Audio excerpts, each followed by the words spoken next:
Hello friends, here is the final installation of the Chapter 6 content. We're going to talk about roots a third apart and roots a second apart or a seventh apart.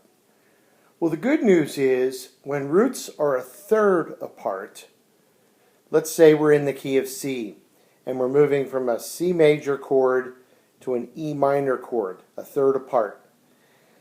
Those chords have two common tones. So you can just keep two common tones that will give you the root, so that's a third note that you don't have to worry about. There's really only one note that has to move when roots are a third apart, and you move that note stepwise contrary to the bass. So here he doesn't use C major, which I'll never understand why, but he uses G major. You can see in the first example there, he moves from the 1 chord to the 6th chord. Those roots are a third apart. You can see he goes down to the 6th chord. Here's the two common tones. G and B are common between 1 and 6. So we give you the root. Remember that. You don't have to worry about that. You keep the two common tones, and there's only one voice left to move. You can see he moves that contrary to the bass. He does the same thing here in letter B. You can see the two common tones.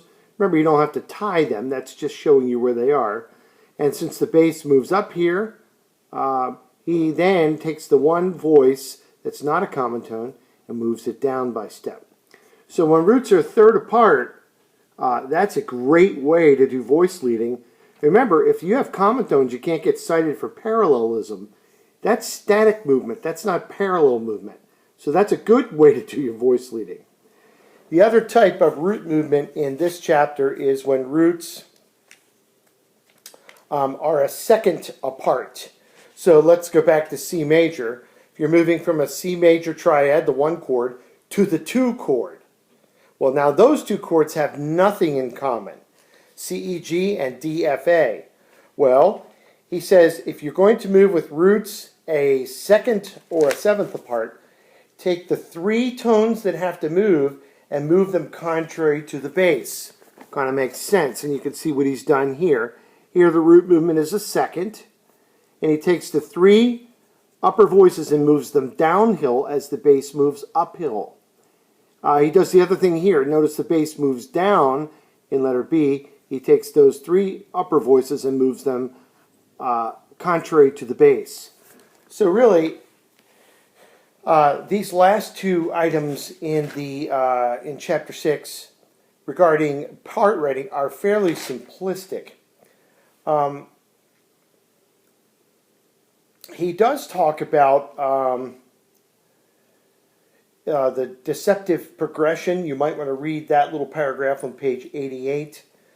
And when 5 moves to 6, there is if you try to frustrate the leading tone, like in letter D there on page 88, you find you get an augmented second. So that is to be avoided. Otherwise, it's pretty simplistic when you do your part writing for the deceptive progression. So, to me, I think these last... Ooh, I just dropped my magic marker. There we go. These last 2 items in part writing are fairly simplistic in this chapter. Now, we're going to progress onward now to a section called Instrumental Ranges and Transpositions. This is on page 91, and really it doesn't have anything to do with part writing. He inserts it in this chapter for your knowledge, and you do need to know this. You'll need to know this for instrumental writing and arranging if you take that course. You'll need to know this for orchestration if you take that course. And you'll need to know this if you ever want to write for any instruments that transpose. For example, E flat alto sax, or horn and F, or B flat clarinet, or B flat trumpet. All these are transposing instruments. And if you've ever hung around the orchestra or the church orchestra, you realize these folks can't just open the hymnal and play right out of it. They have to transpose, or they have to have parts that are transposed for them. And so he gives you good historical discussion of why instruments transpose. But I would like to give you a little slogan that I think is going to help you in writing for instruments that transpose. Here's the first thing you need to know. Written pitch, what's on the E-flat alto saxophone's page, written pitch is always higher than sounding pitch for transposing instruments. So what he's looking at with his eyes is written higher than what comes out of his bell. Okay, and here's your little slogan or your little motto that's going to help you with transposition. The player sees a C, but plays his key. You need to repeat that with me now. He sees a C, but plays his key. Remember, what he is seeing is higher than what he is playing. So I've drawn this helpful little drawing for you here. This is my brother-in-law, Carl. He's an E-flat alto saxophone player, and he is seeing a C on his E-flat alto sax part. Okay? This is written pitch up top here. Remember, written pitch is always higher than sounding pitch. He sees a C, but plays his key.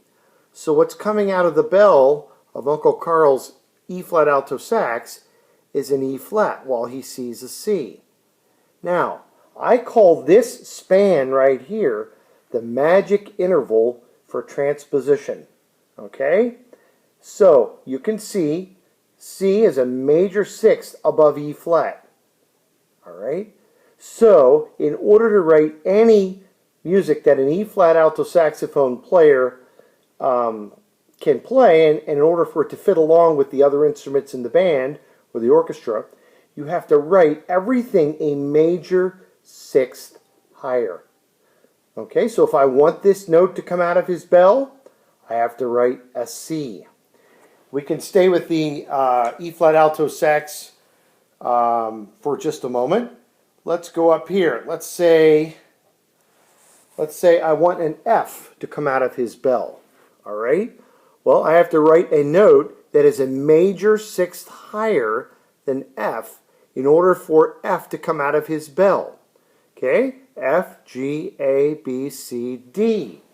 So I've got to write a D for Uncle Carl in his sax part in order for an F to come out of his bell. Okay, so the motto is, he sees a C, but plays his key. So you got to start with this in the motto. He's an E-flat alto sax player. That's his key.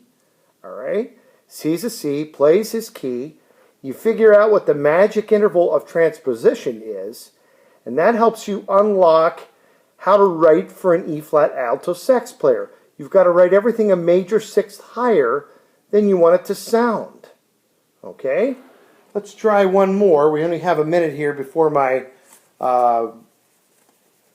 video needs to be over. But let's write for horn in F.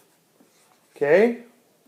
Horn in F. Abby Josephs is a horn in F player. Actually, we'll stay in treble clef here. That will help me. So, she sees a C but plays her key. Okay, so here's Abby. She's looking at a C, but coming out of the bell of the horn is an F. So up here we have written pitch. Down here we have sounding pitch. Okay, for horn in F. So we just say then, okay, what is this magic interval of transposition? F to C is a perfect fifth. So if I'm going to write for horn in F, I need to write everything up a perfect fifth. So I could ask you a question like this. I could say, all right, this is the sounding pitch for horn in F. All right, this is the sounding pitch, A flat. What would be the written pitch?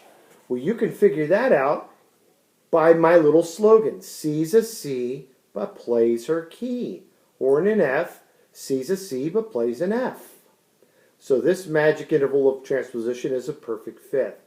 So a perfect fifth higher than A flat is E flat. Homework tonight is going to be page 47 and page 51. All right. We'll get together on Monday.